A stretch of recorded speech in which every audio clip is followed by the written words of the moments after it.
வாழ்க வையகம், வாழ்க வையகம், வாழ்க வளமுடன்.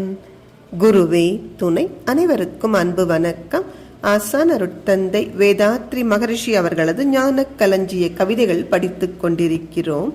இன்று கவியன் 253 வாழ வழி காட்டுங்கள் என்பது தலைப்பு.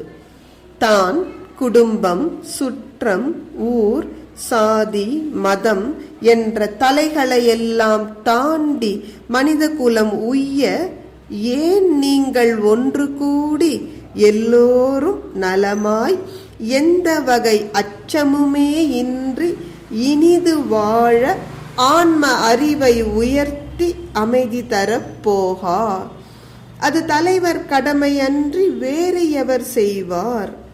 வான் உலகை பற்றி நீங்கள் வகை வகையாய் பேசி வந்த காலம் போச்சு. இப்போ ஊன் உடலை மதிப்பீர். அருட்தந்தை மத தலைவர்களை நோக்கி ஒரு கேள்வி கேட்கிறார்.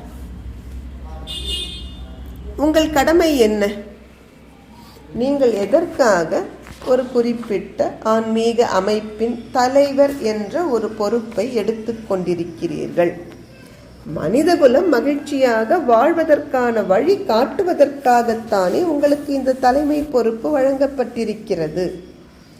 இன்று மனிதர் ஏன் மகிழ்ச்சியாக இருக்க முடியவில்லை? அவர்களை பல தலைகள் பிணைத்து கொண்டிருக்கிறது. எப்படி மகிழ்ச்சியா வாழ முடியும்? குடும்பம், சொந்தம், ஊரு, உலகம், ஜாதி, மதம் இதையெல்லாம் தாண்டி இந்த மக்கள் அனைவரும் ஒன்று கூடி எந்தவித பயமும் இன்றி மகிழ்ச்சியாக இனிமையாக வாழ்வதென்றால் அது ஆன்ம அறிவின் உயர்வினால் மட்டும்தானே சாத்தியம். ஆன்மீகத்துறைக்கு தலைவர்கள் என்ற பொறுப்பை ஏற்றுக்கொண்டிருக்கும் உங்களுக்கு தெரியும் அல்லவா, மனித மனதில் அமைதி வர வேண்டுமானால் இந்த பற்றுகளிலிருந்து மனிதர்கள் விடுபட வேண்டும் என்கிற உண்மை. அப்போ உங்க கடமை என்ன? உங்களை தவிர வேற யார் அதை செய்ய முடியும்? ஆனா நாமோ இதுவரை சொர்க்கம் நரகம் என்றே பேசிக்கொண்டு காலம் கடத்தி விட்டோம். வானுலகத்தை பற்றி வகை வகையாக வர்ணனைகள், கற்பனைகள் பேசி வந்த காலம் எல்லாம் போகட்டும். ஒரு முற்றுப்புள்ளி வைத்து விட்டு இப்போ இந்த ஊன் உடலை, இந்த உடல் ஆரோக்கியமாக இருக்கிறதுக்கு, இந்த மனம் மகிழ்ச்சியாக இருப்பதற்குரிய வழியை ஒவ்வொரு தனி மனிதருக்கும் காட்ட வேண்டியது ஆன்மீக அமைப்பின் தலைவர் பொறுப்பை ஏற்றிருக்கும் ஒவ்வொருவரது கடமை அல்லவா? இதை வேறு எவர்தான் செய்ய முடியும் என்று அருட்தந்தை வினா எழுப்புகிறார்கள்.